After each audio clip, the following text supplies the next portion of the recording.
Chapter 15. Night Singing. Raiff tracked Declan's progress from the table to the bar, then into the back room. He heard Lily's request that Declan head outside. Somehow, Raiff wasn't surprised when he saw the two Arave, a man and a woman who had been staring daggers at Declan the moment he appeared in front of the king, silently leave the building too. They went out the side door, but Raiff had no doubt as to where they were going, or what they intended on doing, roughing up the presumptuous Vouline who dared to gaze upon their king with such dark longing. Yet Declan was not like other humans. Raiff was certain he was not human at all, and those foolish sun elves would find this out the hard way. But would Declan truly take care of them? Would he understand that defending himself, roughing them up, wouldn't end the problem they posed, but intensify it? That it would bring yet more attention to him and his differences? That people might draw the connection between him being sensitive to the light and him being able to take down 5 orcs with ease? That he could only be one thing? And if one Kindreth were found to be masquerading as another race in the Empire, how long would it take for even Aquilin to look for others closer to home? Yet Raiff was not altogether certain that Declan would do what he should. Declan was intense. He moved like a killer, a liquid-hipped killer who clung to shadows like lovers. But there was something innocent about him, too. When he looked at Aquilin, it was as if he had never seen anything or anyone more beautiful and pure. A full, stone-cold Kindreth wouldn't look like that, couldn't look like that. They would be incapable of recognizing Aquilin's goodness as anything but a weakness. But Declan didn't see weakness when he gazed upon the Sun King. He looked as if he'd seen, well, something else entirely. Not to mention that Declan had shown his strength with the orcs and his weakness to the sun, foolish things that a trained and deadly Kindreth would hardly do. Declan was just full of contradictions. It was immensely irritating when he was trying to decide whether Declan had to go or not.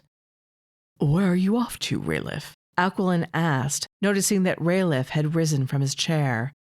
"I need the facilities. Too much Chelios. I'll be back in a moment."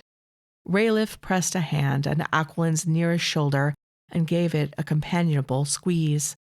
Aquilin grinned. "I'll be sure to have another carafe here by the time you return so that you can fill up again." Raiff took a bow. "I look forward to it." He then headed in the direction of the bathroom, but veered to the right at the last moment to head out the door after the Arave. He was faintly annoyed when he realized that while Aquilin and the rest of the party at the table hadn't noticed where he was going, Finley had. Those glasses made Finley's eyes look like bright coins in the darkness. "Stay where you are, little scholar, unless you want to know who and what your friend really is," Raiff thought. Then he was outside. He whispered a tracking spell and passed his right hand, palm side down, over the ground where the Arave would have had to have stepped. The two Arave's footprints stood out in bright neon yellow, leading around the side of the inn and not out into the avenue. Raiff guessed that Declan had gone around to the stables, and the Arave had crept around the outside of the inn, likely to hem him in. Raiff did not follow their footsteps. Instead, he lightly leaped up and caught the edge of the lower floor's roof and pulled himself up onto it. The dawn was shaped like a horseshoe with the stables in the middle hollow part. The first floor stuck out beyond the second, so there was plenty of roof for him to traverse. He naturally moved silently, even for a Kindreth, but he had spelled himself to be even harder to hear or spot. He was essentially invisible. Therefore, he made no more sound than the passage of the wind as he crouch-walked along the outside edge of the roof, around to the stables, passing by the inn's rented rooms. But if anyone was in their beds, Attempting to sleep through the ruckus downstairs, they wouldn't have heard him pass by regardless. So unheard and unseen, he made it to the roof overhanging the stables. One of the Arave's voices rose up to alert him to exactly where they were before he even saw them. Silent and invisible, he perched above the three of them, watching. What would Declan do? And then, what would he do? Vouline. The female Arave hissed the Katir word for human, magicless. You need to stay away from our king. Declan's back was to her. He was holding onto a barrel of wine. The heavy, sweet scent of alcohol drifted up to Raiff. Tavistock red, not his favorite, but a hearty red wine that burned the tongue and went well with beef. Declan was very still. He didn't turn around or gasp at the unexpected arrival of the two Arave. He was well aware that both were there. Vouline, what a joke that is. You need, Declan's voice was low and steady, to go home. Raiff drew in a sharp breath. Declan's voice wasn't menacing, but he swore he felt the knife-blade threat in every word. Declan was making a simple declaration. I am dangerous. Stay and you will discover this, or leave now and save yourselves. Raiff frowned. He had been in rooms with the noblest of Kindreth, which meant the deadliest of his people, and Declan put most of them to shame. Such a contradiction you are, Declan. What? We need to leave? I think not, Vouline. It is your kind that needs to know their place, especially with our king. The male Arave's voice rose in derision. Declan remained standing still as stone. The female Arave was just 2 feet behind him. She was up on the balls of her feet, her arms loose at her sides, ready to strike. The male Arave was to the right side of Declan, a foot away from the barrel of wine the young man held. You think you have him, but he has you, Raiff tutted internally. You need to go home, Declan repeated. No anger, no fear, just acceptance of whatever was to come based on the Arave's decision, which surely he already knew would be bad. We know you aren't what you seem, Vouline. We've heard about the orcs and the Leviathan, the female Arave hissed. Orcs and Leviathan? So, the stories about Declan are common knowledge, yet more foolishness to allow them to get around. Raiff thought, again annoyed and perplexed by what he saw as sloppiness by Declan. But Declan didn't seem sloppy at all, not at this moment anyway. Then again, before I actually met him and saw him keeling over in the sun, I assumed those stories were just that, stories. Tales to make humans feel less helpless than they actually are. Declan might have sighed then. If you know that, then why have you approached me like this? Because we're far more formidable than a Leviathan or some orcs, the female Arave mocked. We know something is wrong with you, and we won't allow you to bring that wrongness near our king. Wrong. Declan repeated the word as if it had a taste, quaint and piquant. A human who is strong and able to fight is wrong? That is what you think of humans? Of course they did. Arave liked to put things into boxes. The dwarves were tireless miners and clever smiths. The goblins would cheat anyone out of their last copper, but then lose it in a game of chance. The orcs were incredibly strong, but paid for it with lack of brains. The fairies would fight to the death over the mildest of insults. Well, the last really was true. The fairies were crazy and loved bloodshed. What these two Arave should have been thinking is what box Declan belonged in. He was no dwarf, goblin, orc, or fairy. So what was he to do the things people claimed he could do? Not human, not Vouline. Yet they insisted with the insult. But he already knew why they hadn't figured it out. It was what had allowed him to stay hidden in plain sight, with a clever glamour to hide the color of his hair and eyes. The Kindrith had become legendary, more myth than anything else. And of course, the box that the Arave had put them in was baby-killing, blood-drinking, insane creatures. They surely couldn't behave like civilized elves or humans, for that matter. "It doesn't matter what you are. We won't let you harm our king," the female Arave stated. "Oh, dust and ashes, you are idiots." Declan was still holding onto the barrel. He hadn't shifted at all, nor were there any of the usual magical cues that he was preparing a spell. And yet, Raiff felt magic, deep as underdark roots, and older than the crumbled remnants of the civilizations they found there. It surrounded Declan like a cloak, with tendrils running off on either side of him. Declan's magic hadn't been apparent to Raiff before now.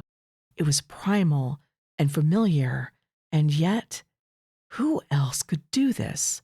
Who else used magic in this almost natural way, as if they weren't even aware of it serving them at all?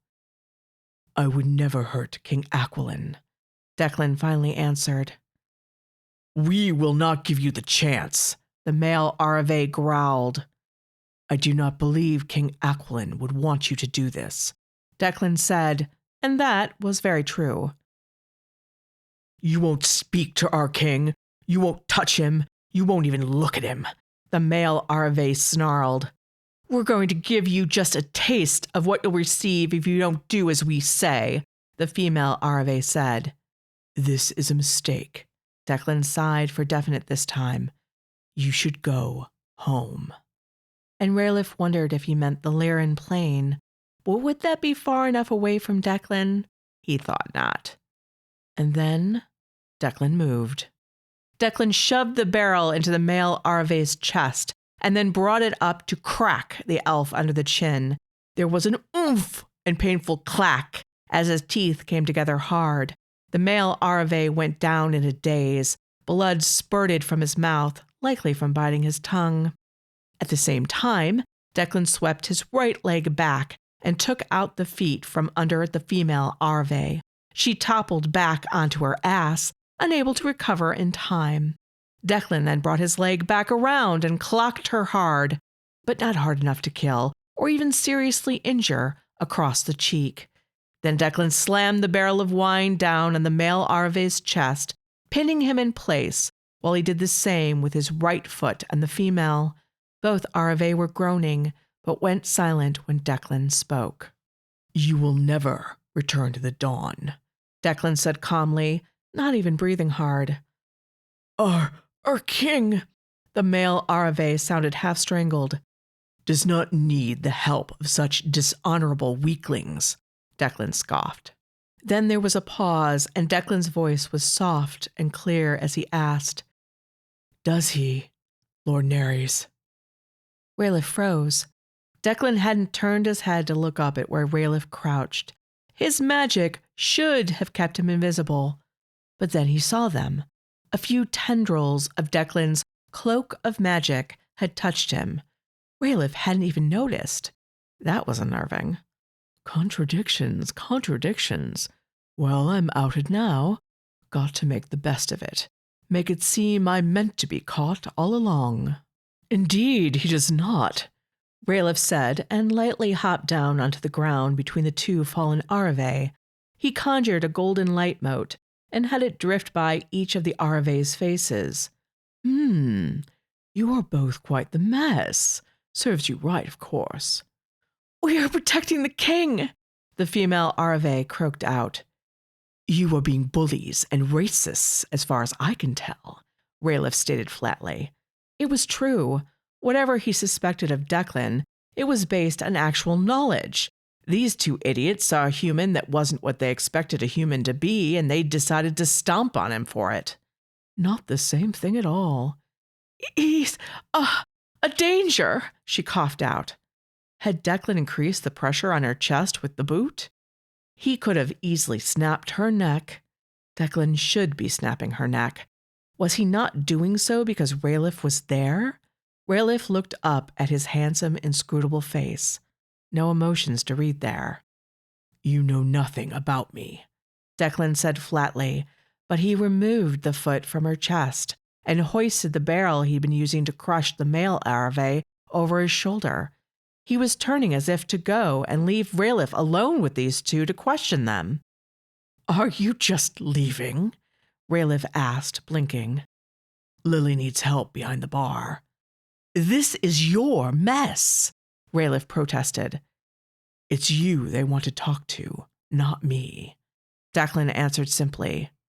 "Yes, these two are going to badmouth you to me and have me tell the king. Do you want me to tell the king, Declan?" Raiff's voice was light, but there was a lilt of threat there. But Declan didn't fall for it. "If you wish to listen to fairy stories about how a Vuline is capable of harming the Sun King, that's your time to waste," Declan answered. But was there a touch of dull acceptance in his tone, as if this knowledge being imparted to Raiff, and hence Aquilin, was inevitable? "And the king will think what the king will think of me." Because, of course, with him showing up like this, it was inevitable. Declan couldn't kill these two, even if he'd wanted to, but Raiff wondered if he would have regardless.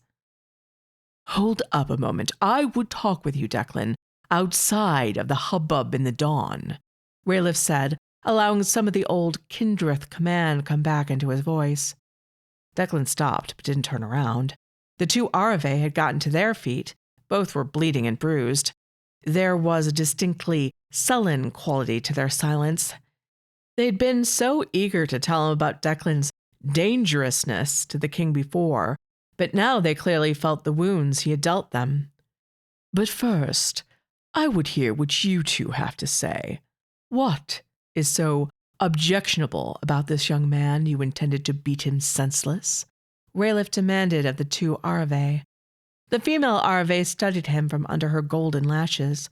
Your Lord Raiff Neres?" "Yes, Master Mage and best friend of the Sun King, at your service." Raiff's smile was tight. There was something in the way she said his name that he was pretty sure he didn't like. A brief glance at Declan showed the young man had half turned to observe the confrontation. He turned back to the female Arave. "Well, I'm waiting. My wine is waiting too." "He killed a Leviathan," she finally said. "No Vuline can do that." "Really?" He arched an eyebrow. "You saw him do this, did you?" He knew she had not. No one had. It was all rumor and innuendo. It was undoubtedly true, but that was beside the point as to what she knew. She shifted from foot to foot uncertainly. "No, but he survived the initial Leviathan assault." "Did the other two survivors kill Leviathan too? There were 3, weren't there? I believe one was a child. Did the child also kill a Leviathan as well?" Raiff demanded to know. "Maybe she took out 2 or 3 Leviathan. Please let me know." She jerked back at his words. "No, of course not. That's absurd." "Yes, it is absurd." "But he—" "Is that your only proof that Declan killed a Leviathan, that he survived?" Raiff asked. She said nothing. So of course it was. "Declan survived, just like those 2 others did. But we've just established that you don't believe, at least, that the child killed Leviathan too. So I'm not really following your logic here." "He took out 5 orcs in a fight. I saw him do that." She lifted her chin. Raiff let out a delighted laugh, which had Declan frowning. "Why are you laughing at her, Neres?" the male Arave hissed, balling his left hand into a fist and advancing towards Raiff. He spat blood at the end of it, and his words were a little sloppy. The bitten tongue was still bleeding and painful. "Good. Are you sure of what you saw?" Raiff asked her. She frowned. "Yes, a fight. A real fight? That's something carefully choreographed and paid for," Raiff suggested. Understanding started to tug at her small brain. "Are you saying that the fight wasn't real?" "Yes." "But why would he do that?" The male Arave pointed at Declan. Oh, I'm sure he didn't set it up, Rayleigh chuckled. But then, Helgrim, Rayleigh lied. Good old Helgrim. I can't believe he pulled that trick again. And that it was believed. He slapped Declan on the shoulder. I mean, 1 human against 5 orcs and he had you win? Goodness, it should have been 1 orc who was heavily inebriated, and that maybe you brained him with something, but 5? Totally unbelievable. Rayleigh shook his head and tutted. But then again, I suppose these 2 believed it, so I guess you can fool some of the people all of the time. What do you mean?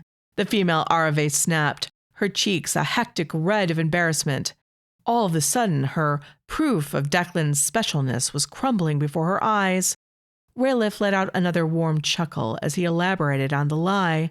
It's very hard to keep order in a dwarven tavern at the best of times. Helgrim needs people to fear his bartenders, so he occasionally stages fights for them to win. 5 orcs, though. What a riot! And people still believe it when 1 orc still hangs out with you, Declan. Well, well, well. The female Arave's cheeks flushed a darker red, and her jaw was now set. She was doubting everything she thought she knew.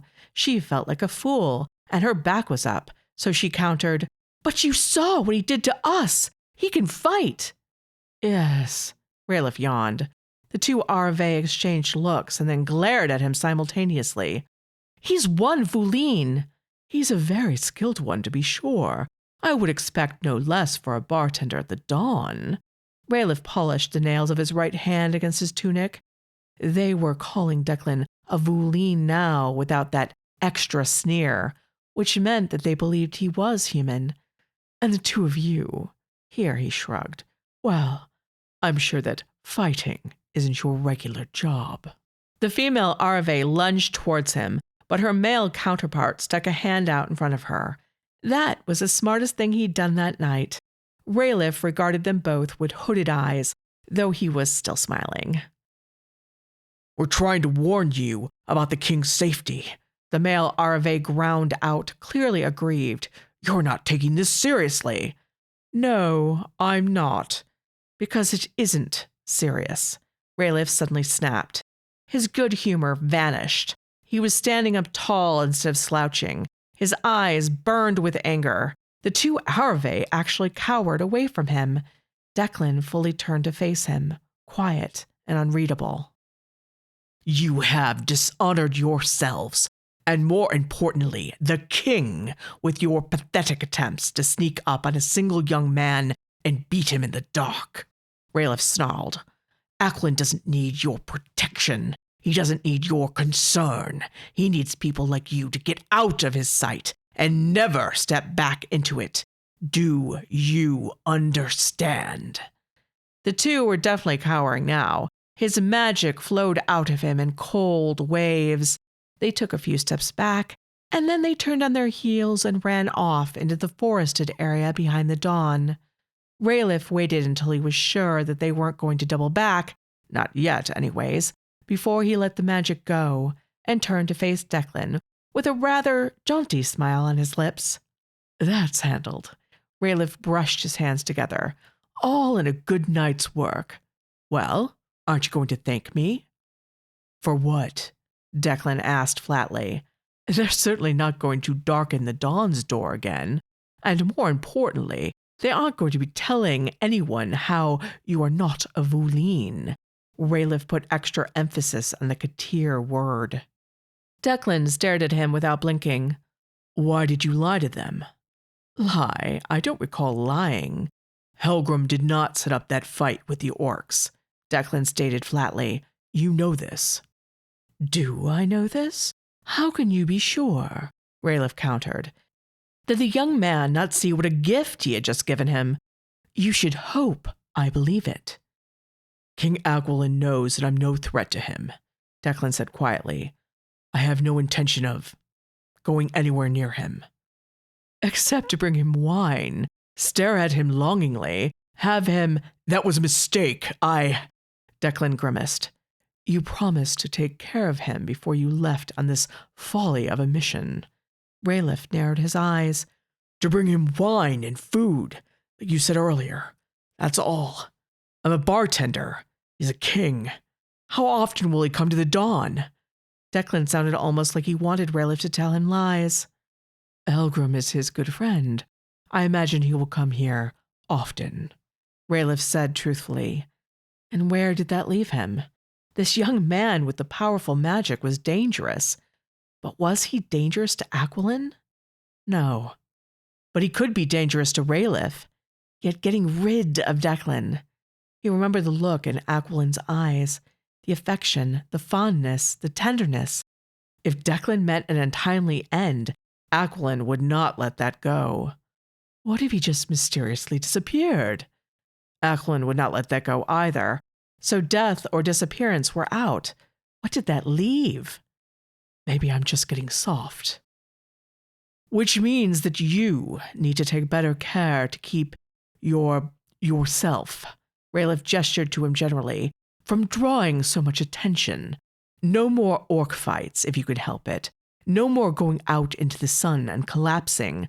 Don't you have an Adiva? Declan stared at him as if he had two heads. What is an Adiva? Raiff studied him. Was Declan playing dumb? He honestly seemed not to know. The magical cloak was gone around him too, as if it had never been. He nearly touched his own Adiva, the gold and ruby necklace he wore. It kept his glamour firmly in place and protected him from the sun's rays. The more I help him protect himself, the more he will wonder how I know how to do this, Raiff thought. But at the same time, Declan couldn't be hiding from sunlight like a vampire, or Kindreth, forever either. Did he really not know what it was? He'd been young when brought here, maybe truly young. No full-grown Kindreth would put themselves in greater harm's way by becoming the child of two humans. So perhaps he had been placed with them because he actually had been a child when brought here. But what Kindreth parents would do that with their child? If they didn't want a child, they would kill it. But if they did, maybe they had hidden Declan with the humans for a time, intending to retrieve him after finding a new home outside of the Underdark like he had.